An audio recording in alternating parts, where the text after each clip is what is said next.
College Community. Di sini Medan menggapai bintang. Oh, ala penerus, ala wawasan, meningkatkan bakat insan. College Community. Di sini Medan menggapai bintang. Terus berbakti dan cemerlang.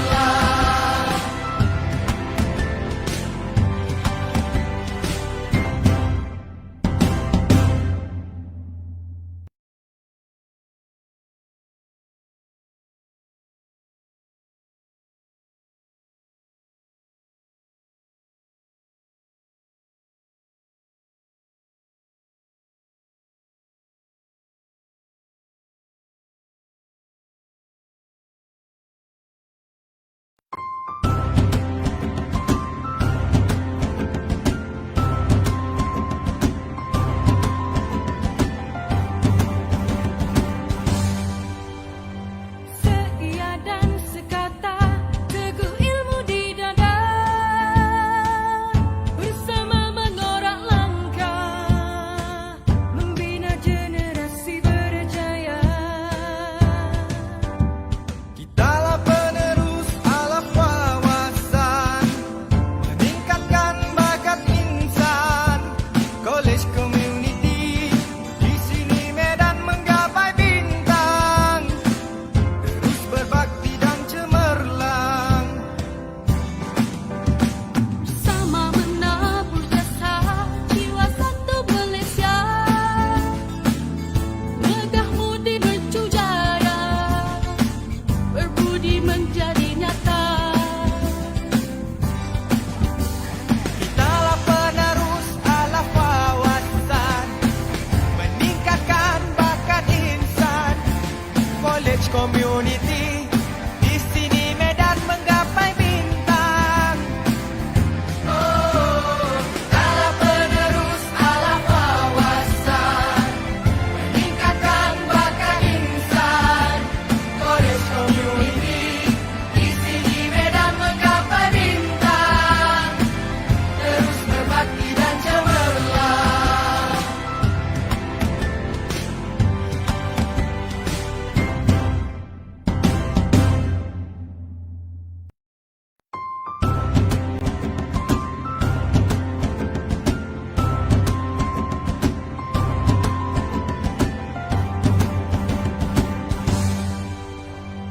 Seia dan sekata, teguh ilmu di dada,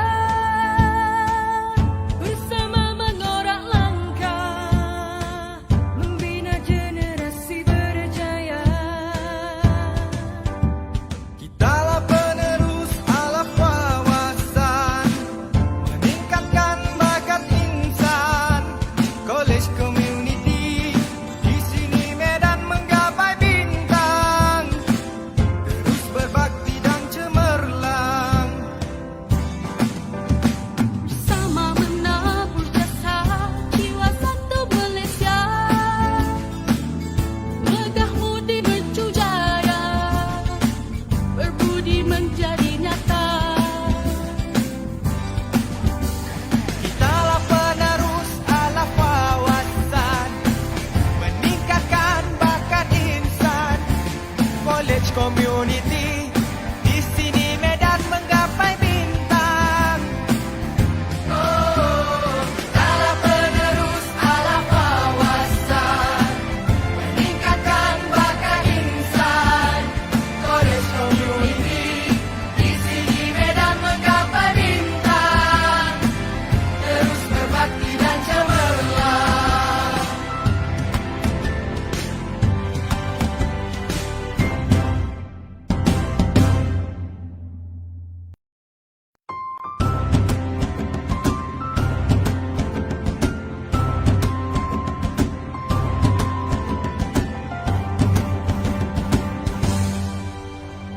Seia dan sekata, teguh ilmu di dada,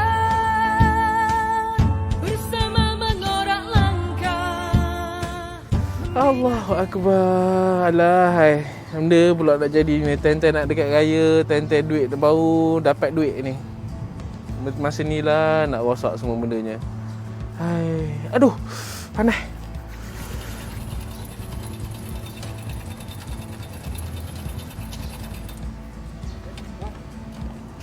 Bang, kenapa ni bang?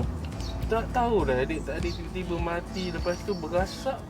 Tapi tak boleh start dah. Tak boleh Oh, betul ya tak ke? boleh start. Jap. Saya pun tak tahu kenapa. Ish, tengok macam dah teruk sangat ni bang. Dengan berhabuk tu tengok, berhabuk lepas tu ada leaky minyak lagi ni. Betul lah, saya pun tak tahu kenapa. Ini bang last service bila ni bang? Rasanya 10 tahun lepas kot. Teruk sangat tu Dalam bang, masa tu lama lah, dah saya tu. pun tak pasti. Lama dah tu bang. Oh, lama Maksudnya, sangat, eh? lama dah ni bang. Patut dah kena servis ni. Lagipun sekarang musim-musim raya, musim kita nak perlu nak guna ni, kita kena servis awal ni. Betul. Senang kalau apa-apa jadi kan. Ini dah jadi macam ni susah ni bang.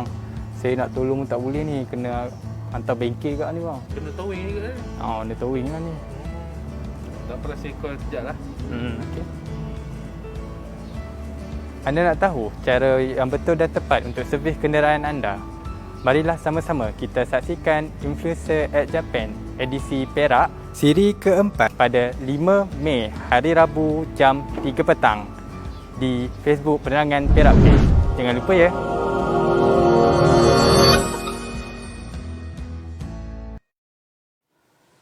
Assalamualaikum warahmatullahi wabarakatuh dan salam sejahtera. Syukur Alhamdulillah, hari ini kita bertemu lagi dalam program Influencer at Japan edisi Perak siri 4 2021.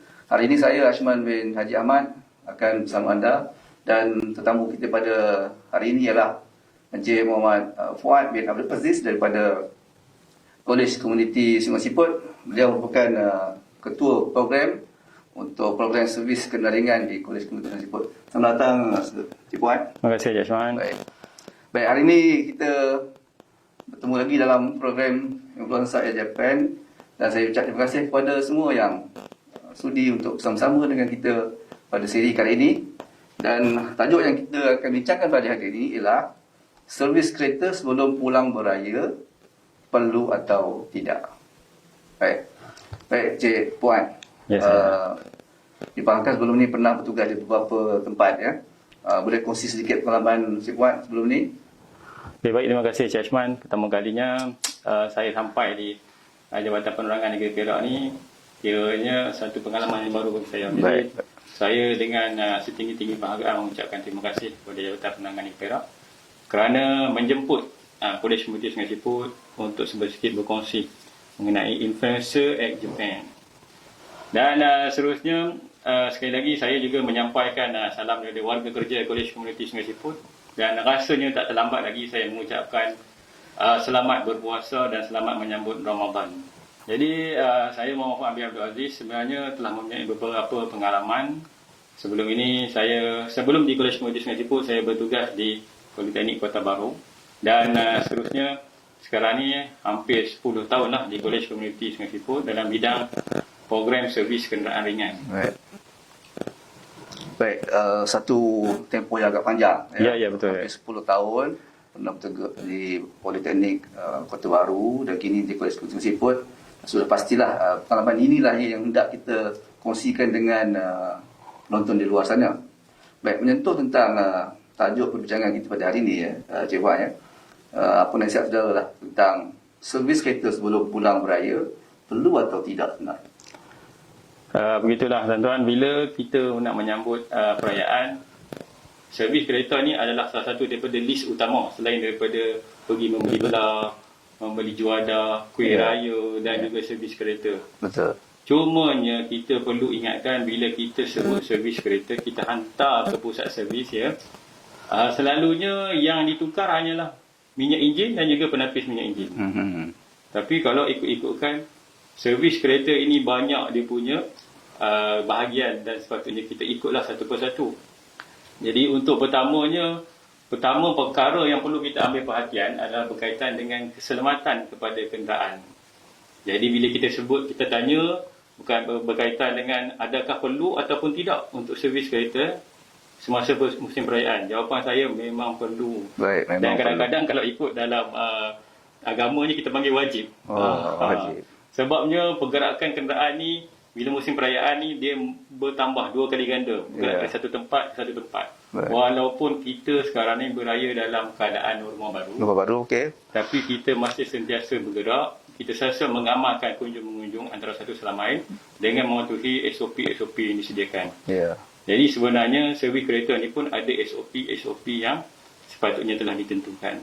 Jadi tuan-tuan, kita memang bila dengar servis kereta je, kita hanya pergi minyak enjin dan juga penapis minyak enjin. Sebenarnya antara benda yang perlu kita perhatikan pada kenderaan kita adalah yang pertamanya, kita pernah tak kita cuba, kita pernah adalah lampu hadapan, lampu belakang dan juga signal. Okay. Itu adalah perkara pertama yang menjamin keselamatan kita semasa berada di jalan raya. Baik. Tapi kita tak pernah ambil tumpuan.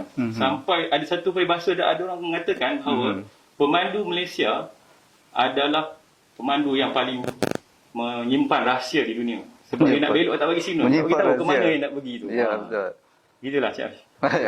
Ya, satu ayat yang menarik untuk kita kongsikan. Kita tak tahu ke mana dia nak pergi, ke kiri ataupun ke kanan. Baik.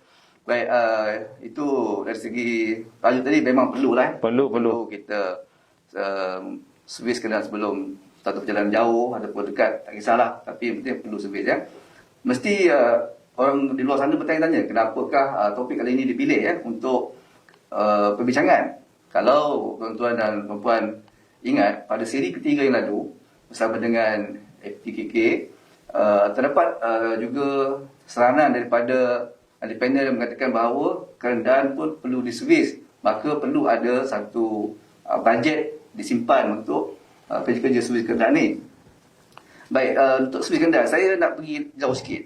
Dari segi pemilihan minyak, kadang-kadang kita tahu ada pelbagai jenis minyak. Ada fully, ada semi. Jadi macam mana pandangan saudara tentang pemilihan minyak ni? Adakah mengikut sisi kenderaan ataupun sebagainya? Soalan yang begitu baik. Sebenarnya daripada segi pemilihan minyak enjin ni, tuan-tuan, kita boleh buat pemilihan berdasarkan kemampuan dan jarak pergerakan penggunaan kenderaan kita. Tapi sebenarnya ramai pengguna kenderaan tak pernah sedar sebenarnya apa informasi tentang kenderaan mereka ada di dalam kenderaan sendiri, tetapi kita tak pernah ambil tahu. Okey. Jadi tuan-tuan, jika kita membeli kenderaan, pastikan tuan-tuan luangkan sedikit masa untuk membaca manual kenderaan tuan-tuan. Manual kenderaan sentiasa ada di dalam kenderaan. Jadi tuan-tuan buka apa segala maklumat berkenaan kenderaan ada di dalam buku manual itu. Cumanya kadang-kadang kita ni dah semuanya nak rujuk kepada Google, Mr. Google. Jadi benda tu tak akan menjadikan kita sentiasa beringat. Okay. Jadi dari segi pemilihan minyak enjin itu, kita ada 3 jenis minyak enjin, iaitu minyak enjin mineral, semi sintetik dan fully sintetik. Jadi selalunya pengeluar kenderaan telah menetapkan keperluan kepada sesebuah kenderaan untuk menggunakan minyak yang jenis apa. Tapi ada juga setengahnya menggunakan minyak-minyak yang tertentu bergantung kepada kemampuan sendiri.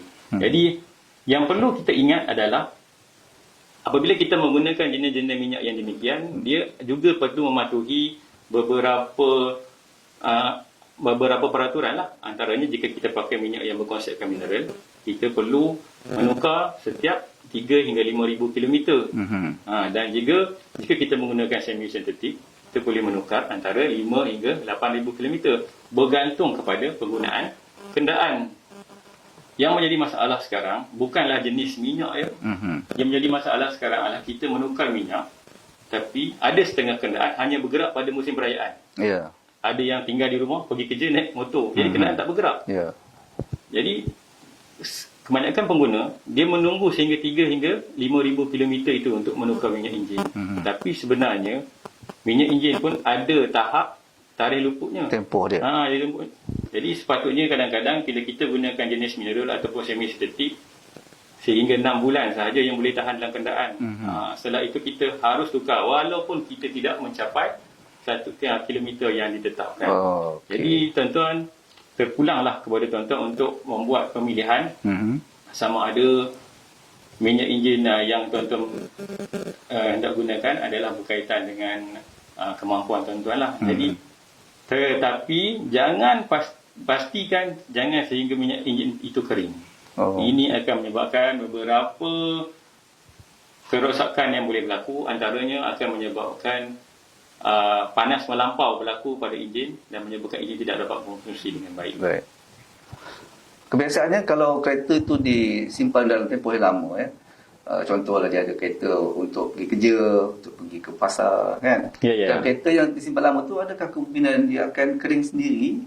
Ataupun apakah faktor-faktor yang menyebabkan minyak ni kering dalam Selalunya kalau kenderaan memang dalam keadaan baik, minyak enjin tidak akan kering. tidak akan kering? Cumanya minyak enjin ini tidak digerakkan ke seluruh bahagian enjin yang lain. Baik. Jadi apabila minyak tidak sampai ke setengah-setengah bahagian, dia akan menyebabkan berlaku pengaratan pada setengah-setengah komponen yang terbit. Ya, ya. Di samping itu, jika kenderaan tidak bergerak dalam jangka masa yang panjang, antara yang akan ada kesan adalah penggunaan tayar. Jadi walaupun tayar tuan-tuan dalam keadaan baik, bunga tayar tebal dan sebagainya, tetapi tayar yang tidak bergerak akan menyebabkan berlakunya pengelupasan, akan menyebabkan berlakunya rekahan yang menyebabkan tayar dalam keadaan tidak selamat untuk dipandu. Jadi yang terbaiknya apabila tuan-tuan tukar tayar baru, lebih baik tuan-tuan berjalan menggunakan kenderaan tuan-tuan daripada tuan-tuan simpan di rumah dan sebagainya. Baik, soalan yang nak saya tanya pun memang berkaitan dengan tayar, tapi Cik Buat dah menjawab itu. Saya lanjutkan sedikit soalan saya. Tempoh penggunaan satu tayar tu berapa lama agaknya? Setahun, 2 tahun? Kalau bila kita berkaitan dengan tayar kenderaan ni, kita bolehlah sebenarnya merujuk kepada dinding tayar. Dinding tayar sendiri. Baik. Dinding tayar sebenarnya dia mengandungi berbagai informasi tentang tayar. Antaranya tarikh luput, kemampuan tayar untuk menahan tekanan, kemampuan tayar untuk menahan bebanan dan sebagainya. Jadi kalau ikut kita beli tayar baru tu, dia dah ada tercatat dah tarikh di tayar itu dibuat. Right. Dan kalau ikut daripada pembuat tayar itu tahan selama 4 tahun. 4 tahun Jadi 4 tahun. Kalau kita beli tahun 2020, dia akan tarikh luputnya pada 2024. 24. Jadi tuan-tuan boleh tengok di dinding-dinding tayar tuan-tuan ada 4 huruf. Okey, ada 4 nombor. Contohnya 2304. Maksudnya tayar itu dibuat pada minggu ke-23 tahun 2004. Right. Jadi dia akan expired pada minggu ke-23 tahun 2008. Itulah serba sikit mengenai tayar ni. Baik. Jadi satu lagi boleh saya tambah? Boleh, silakan. Di samping tu, keadaan tayar ni sebenarnya memang banyak dipengaruhi oleh tekanan angin dalam tayar. Jadi kadang-kadang kita pergi ke stesen minyak, stesen petrol untuk mengisi. Kita tak tahu berapa sepatutnya yang kita isi dalam nilai angin tu. Okey. Jadi yang terbaiknya adalah kita merujuk pada kenderaan juga. Jadi informasi tayar ada juga pada kenderaan. Pada badan kereta. Jadi kita tanya di mana sebenarnya?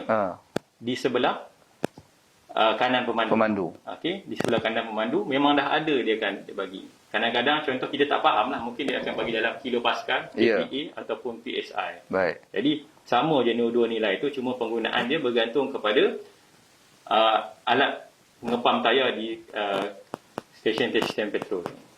Maksudnya untuk setiap kenderaan itu berbeza lah angin yang perlu diisi ya. Ya.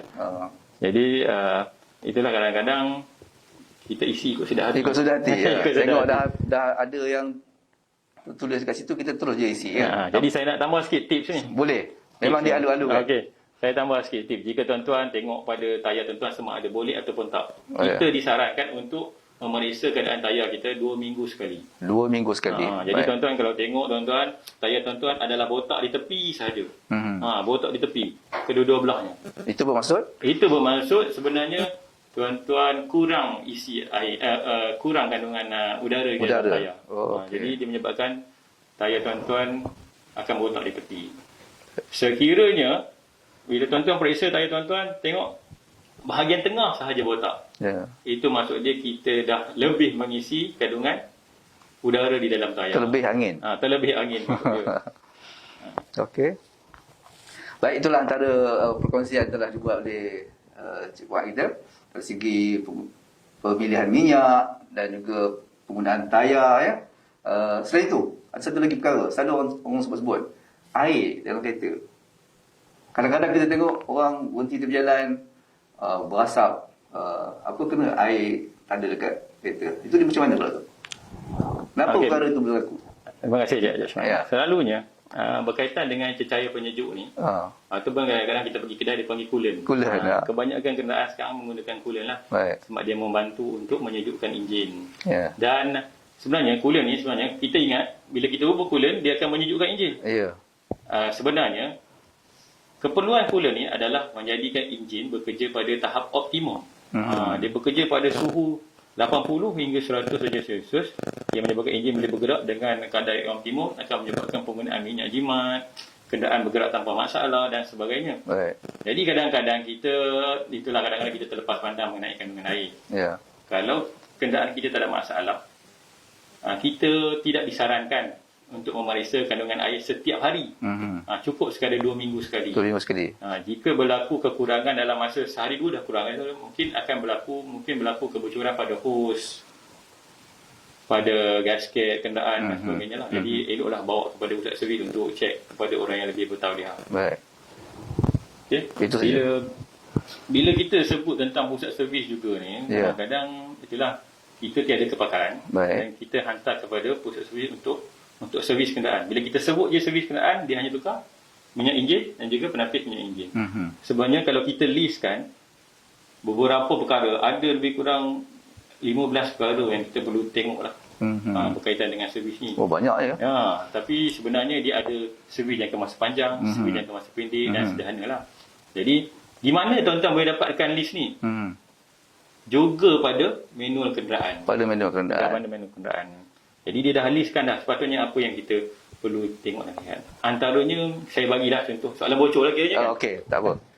Antaranya ialah kita perlu memeriksa penapis udara kita. Penapis udara. Penapis udara. Walaupun dia punya tugas agak nampak simple, tapi sebenarnya penapis udara adalah memainkan peranan penting dalam membolehkan enjin kita bergerak dengan lancar. Yang keduanya, keadaan tayar dalam keadaan baik ataupun tidak. Okey. Yang ketiga, minyak enjin. Seterusnya, yang keempat adalah minyak transmisi, sama ada transmisi manual ataupun transmisi automatik. Tapi bila kita bercakap transmisi ni, orang tak faham apa dia maksud transmisi. Gear. Kalau cakap gearbox, faham? Gearbox memang tak ada masalah. Memang semua orang akan ada pemahaman yang jelas. Baik. Okey. Yang seterusnya, kita akan memeriksa palang pencucuk ataupun spark plug. Spark plug pun perlu spark plug. Walaupun spark plug ni adalah satu servis jangka masa panjang, lebih kurang kita tukar lebih kurang 40,000 km. Tapi kadang-kadang kita boleh rasa kenapa adakah spark plug kita dalam keadaan baik ataupun tak. Ada tanda-tanda tak Cik Puan? Terutamanya apabila kita sedang memandu, kita nak memotong satu kenderaan. Kita rasakan kekurangan kuasa untuk menolak kenderaan kita bila jumpa hadapan. Itu mungkin disebabkan oleh spark plug. Spark plug kurang berfungsi. Kurang berfungsi ya. Tak ada anjakan untuk memotong kan. Okey. Terutamanya yang lainnya selalu kita perkatakan enjin susah nak hidup pada waktu pagi. Ya, selalu berlaku. Dan pembakaran enjin tidak sekata. Pembakaran enjin sekata. Kadang-kadang orang cakap kita rasa macam 3 silinder je berfungsi. Okey. Seolah-olah bunyi macam traktor kereta kita kan. Bising kan? Bising. Baik. Dan juga enjin gegar kalau palang pencucuk tidak ditangga dengan baik. Enjin gegar antara tanda-tanda je lah. Okey. Dan antara yang paling penting sekali, walaupun kita nampak dia biasa-biasa, adalah kita menukar tali sawat kenderaan. Tali sawat. Okey, itu pun perlu tempoh yang agak lama lah. Itu lebih kurang dinasihatkan 60 hingga 80,000 km sekali. Baru tukar Okey. Baik, terima kasih Cik Puan Satu kongsian yang menarik untuk kita ambil daripada Cik Puan ini. Moga-moga kita dapat menjaga kenderaan dengan baik dan tidaklah berlaku kejadian kita sangkut di tengah jalan kadang nak pergi kerja dah jadi lewat. Inilah perkara yang kita tidak beri perhatian, maka jadilah seperti ini.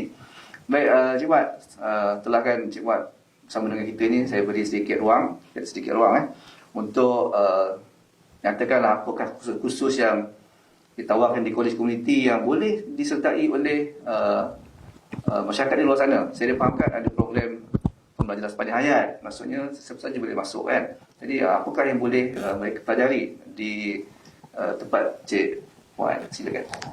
Ya, terima kasih Cik Ashman. Ya. Pertamanya ingin saya tegaskan sekali lagi, Kolej Komuniti ini adalah satu agensi penuh di bawah Kementerian Pengajian Tinggi. Ya. Jadi kita memang 100% di bawah kerajaan Malaysia. Jadi kadang-kadang bila orang ingat nama kolej ni, kolej swasta. Jadi sebenarnya kolej komuniti. Jadi saya daripada Kolej Komuniti Sungai Siput inginlah membuat hebahan berkaitan dengan apa yang ada di kolej komuniti sebenarnya. Ya. Jika tuan-tuan dan boleh tolong sampaikan kepada yang lain-lain, sebenarnya kolej komuniti adalah satu agensi di bawah Kementerian Pengajian Tinggi yang menawarkan pembelajaran adalah yang berteraskan kemahiran. Dan konsep dan skop pembelajaran adalah 60% kemahiran, 40% teori. Jadi pelajar-pelajar ini kita bina dia orang daripada sekolah rendah, tapi bila dia membina keyakinan diri dengan berbagai kemahiran. Antaranya pelajar yang berminat dengan kemahiran dan juga ada pelajar yang berminat dengan buku. Jadi untuk pelajar-pelajar yang tidak berminat untuk meneruskan pengajian dalam bidang-bidang tertentu, bolehlah menyertai kolej komuniti untuk pembelajaran dalam bidang kemahiran. Sebenarnya banyak kemahiran yang ditawarkan oleh kolej komuniti. Jika tuan-tuan nak tahu, di Perak sahaja kolej komuniti ada 13 buah. 13 ya. Dan menawarkan pelbagai jenis kursus. Untuk di Kolej Komuniti Sungai Siput, Kolej Komuniti Sungai Siput menawarkan kursus servis kenderaan ringan yang bersifat mana saya sekarang ni. Baik. Kursus pemasangan elektrik. Alright. Kursus CJ Teknologi Maklumat dan juga kursus CJ Pelancongan dan Penggambaraan. Yang kita buka satu lagi, cawangan di Kolej Komuniti Lenggong. Itulah beberapa bidang yang ada di Kolej Komuniti Sungai Siput. Jadi tuan-tuan, bila kita bercakap tentang Kolej Komuniti di musim-musim pandemik COVID-19 ni, antara perkara utama yang kita akan bincangkan adalah berapa yuran pemasukan. Ya.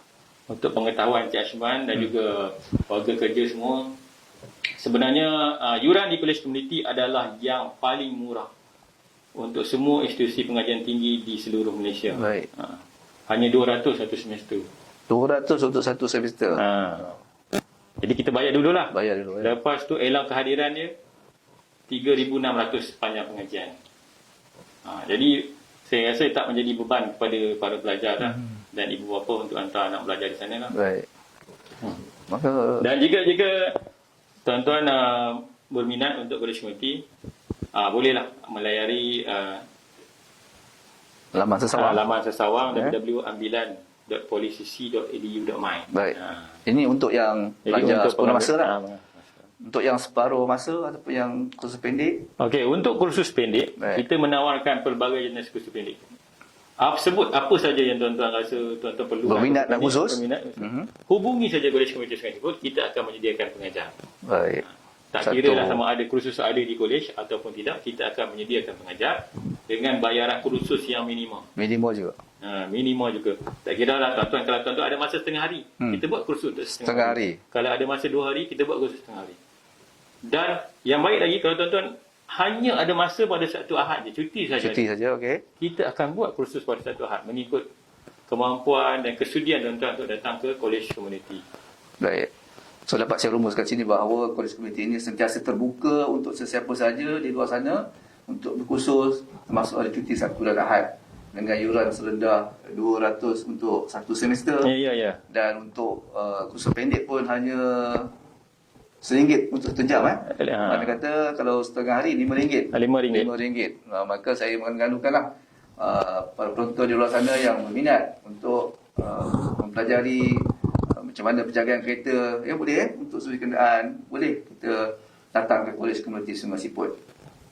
Baiklah tuan-tuan dan puan, rasanya cukup sampai di sini sesi perbincangan kita pada hari ini, dan saya sekali lagi ingin merakamkan ucapan terima kasih kepada Encik Muhammad Fuad bin Abdul Aziz atas perkongsian. InsyaAllah kalau ada kelapangan lagi kita akan buat lagi sesi yang akan datang, dan saya juga mengambil kesempatan di sini untuk mengucapkan selamat menjalani ibadah puasa. Mohon maaf atas sebarang kekurangan. InsyaAllah kita jumpa lagi dalam siri yang akan datang. Saya sudahi dengan wabillahi taufiq wal hidayah. Wassalamualaikum warahmatullahi wabarakatuh.